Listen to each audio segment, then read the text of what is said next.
Welcome to Chaos Makes Magic, a podcast for feminine reclamation, where messiness is our muse and we embrace the multidimensionality of the feminine experience. Welcome back to Chaos Makes Magic. You guys, I'm so excited for this episode. I have been just feeling all of the things as I literally watch a bunch of crows fly by.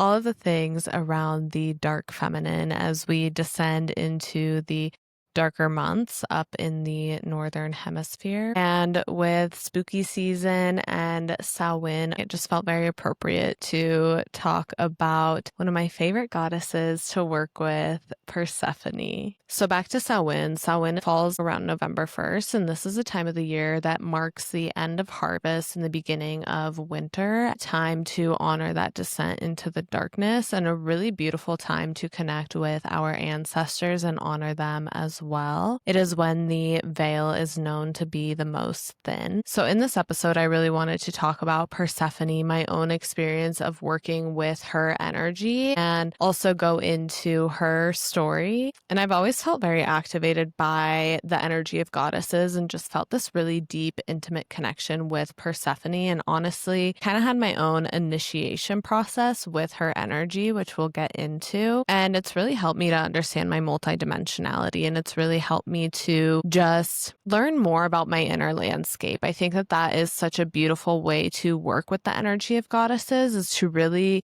embody these qualities that they have, and they all have such beautiful, unique qualities to embody. And working with Persephone and multiple other goddesses, which I'm at this point, I'm probably going to make a ton of episodes about dark goddesses because I love them. But working with them just really has helped me to awaken my dark feminine. And as I kind of shared about in episode 1, our dark feminine is such a potent aspect of our being. And we have been taught to really fear this part of ourselves, when in reality, it holds so much power. So we're going to be going into how I really began to work with this energy, and also chatting about Persephone's story, because there's a couple different takes on it and it's just really interesting. And then we'll also go into some signs or traits that might mean that Persephone's energy is calling you, that you are meant to work with this specific goddess archetype. And honestly, odds are if you're listening to this, you're meant to. And then we'll also go into ways to work with this energy as we descend into the darker months. So in my intuitive work, I honestly just began to feel Persephone's energy calling me. She really has this energy of duality, and that duality of the light and the dark feminine, and we'll kind of get into that and how that plays out in her story and who she actually is. But my way of working with goddesses is really embodying their energy, working with their energy, and I do very much so feel them present, but then I also feel their energy within me, and it gives me something tangible to work with when I learn about them, when I feel like I'm introduced to them. So with Persephone, she was really present, honestly, about a year ago. Last fall, I really began to feel her energy, and I went deep into the underworld. I went deep into my underworld this last winter. It was a whole thing. So many things being excavated from my being that could not come with me into these new chapters of my life. And it was a really difficult time. I'm sure most of you do know, it can be really tough to go through those initiations, but honestly, having that energy there and the energy of the different goddesses that I work with was really supportive. It genuinely just feels like having badass women on your side supporting you and carrying you through these difficult times. With her energy, really coaxing everything out of me that wasn't in alignment, and really forcing me to face some of my deepest shadows. I also unlocked the most confidence that I have ever felt. I have unlocked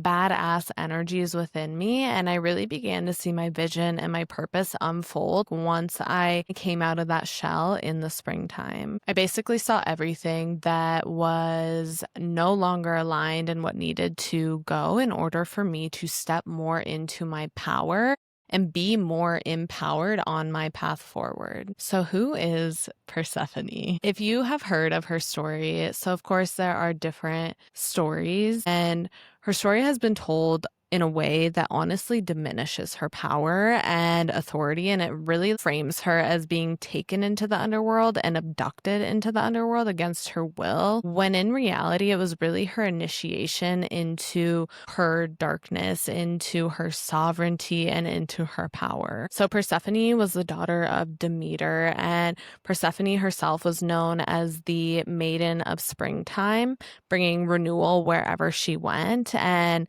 in her story, Hades, the god of the underworld, abducted her and took her into the underworld. And of course, her mom, Demeter, was completely distraught. And the story that we have been told and sold portrays Persephone as this maiden, this distressed maiden who was abducted by the god of the underworld, when in reality, again, this was her initiation into her darkness. So in the underworld, Persephone decided to eat pomegranate seeds. In doing this, that bound her to the underworld, and that meant that she had to stay there at least for some time. And there was a deal that was struck that said that she would be in the underworld for the darker months, and then she would come back up during springtime and summer. So in this initiation, in this descent into the underworld, Persephone became the queen of the underworld. She became Hades' queen.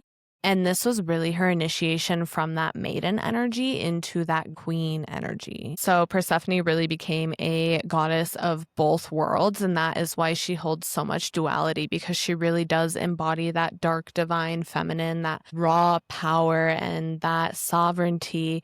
But she also does embody that light, feminine energy as well, and just bringing life, and really embodies that duality of life and death, which is so important, especially for us as women, because we move through that literally every single month within our cycle. We move through a cycle of death and rebirth, and we go through our own inner seasons every single month. And this is what makes us multidimensional. Like, these are all beautiful, potent energies for us to be working with in a cyclical way. So again, Persephone's story really shows like her initiation from maiden to queen, and it is meant to show us that like being in our darkness, experiencing darkness within our life, whether it is pain, shame, grief, anger, heartache, all of the really difficult tower moments in life are actually initiations into greater power. Without allowing yourself to have this descent, and without really allowing yourself to surrender into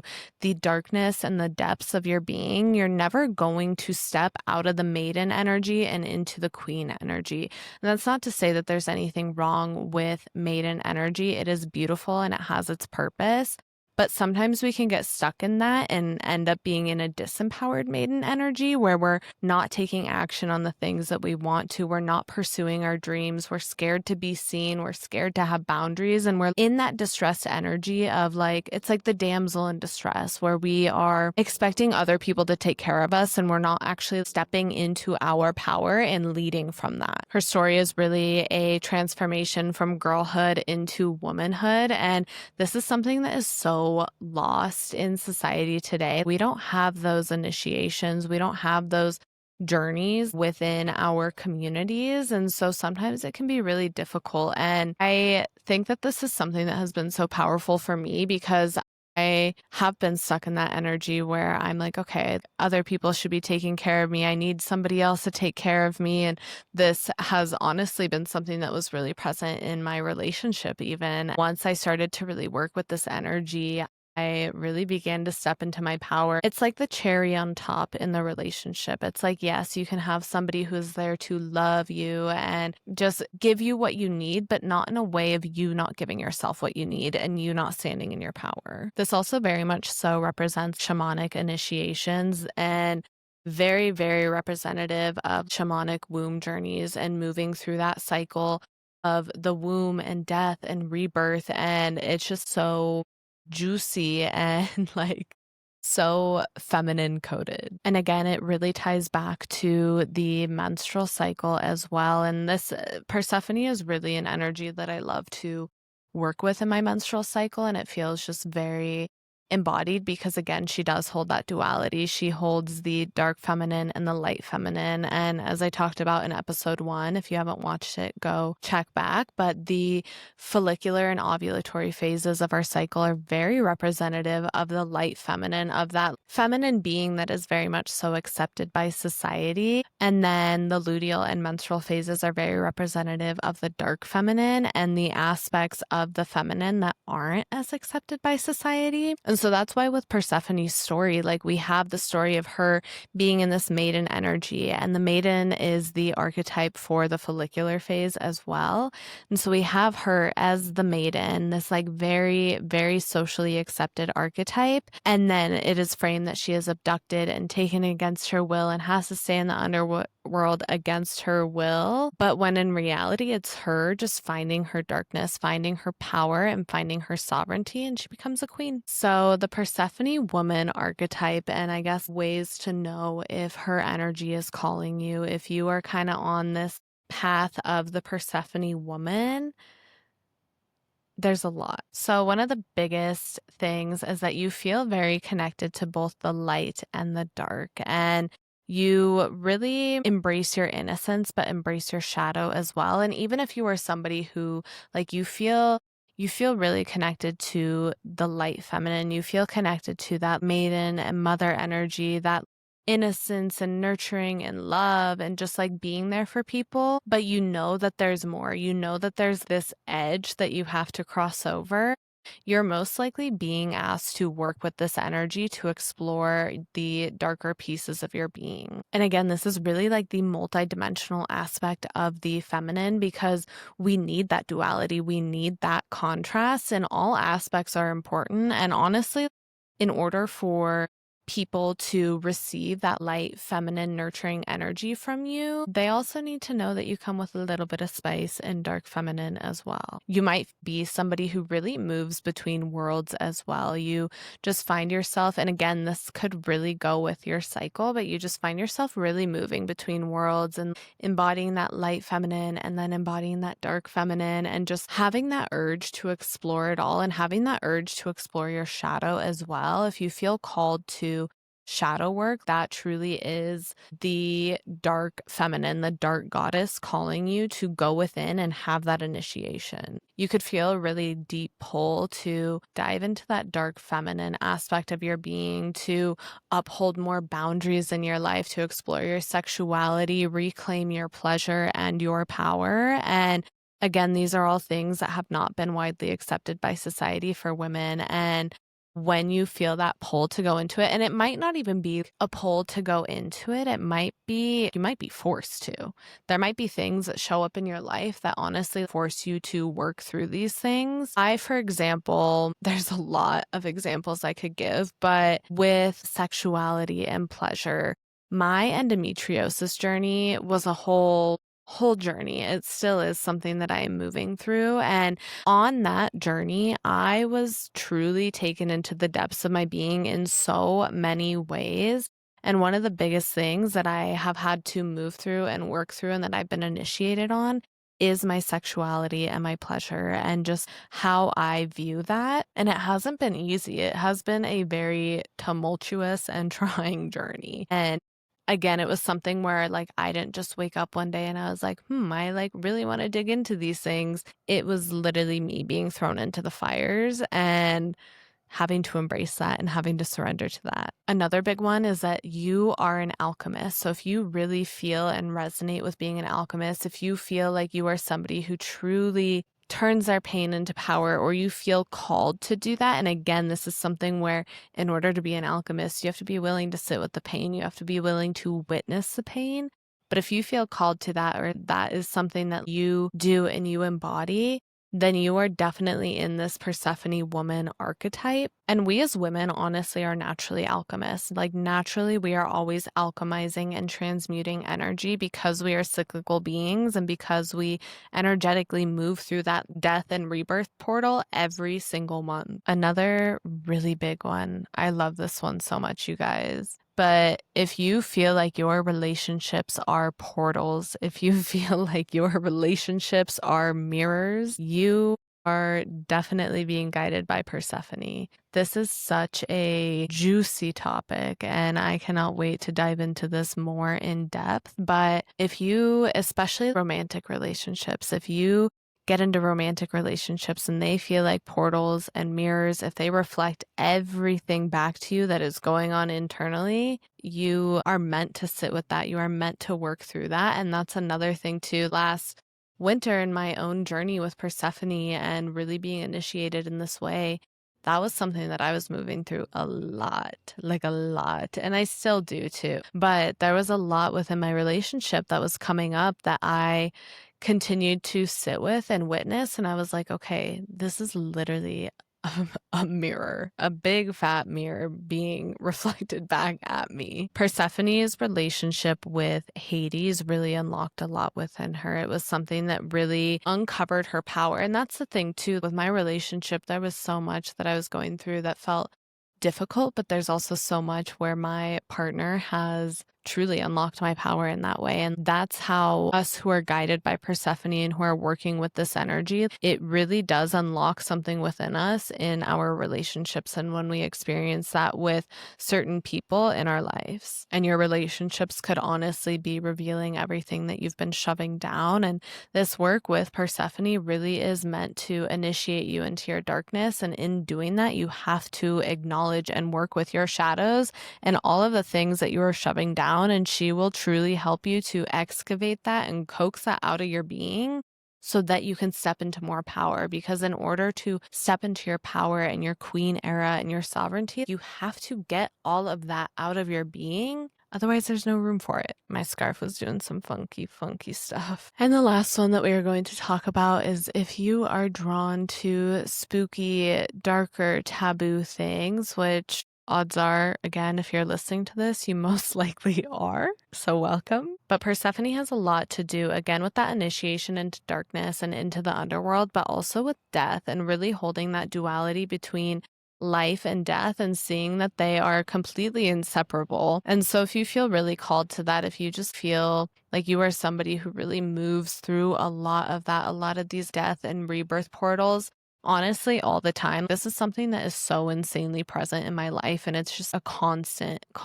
cycle of death and rebirth and alchemy and moving into higher timelines over and over again by facing my pain, by facing my chaos, and literally turning that into magic. Persephone is a bridge between worlds and really shows us that we are too. And us women are womb holders. We have a womb that is a bridge between worlds. And really, this journey, it really does have so much to do with your cycle in your womb, which is why I literally am always talking about it. But energetically, again, we are always moving through that death and rebirth cycle. And you can either resist it and it'll just keep getting louder, or you can surrender to it and allow yourself to just face that pain, to sit with that pain just for a little bit. And like know that you are being held and guided by Persephone's energy, and honestly, probably other goddesses as well. Yeah, just allowing yourself to feel held and supported in that is such a beautiful way to get through those things. But yeah, if you're drawn to the darkness, the depths, the spooky, the taboo, Persephone is your girl. So working with this energy, I really invite you to explore Persephone's energy as a mirror and something that is within you rather than seeing it as a distant goddess to worship. I think, of course, it is so important to honor her energy and honor her in a way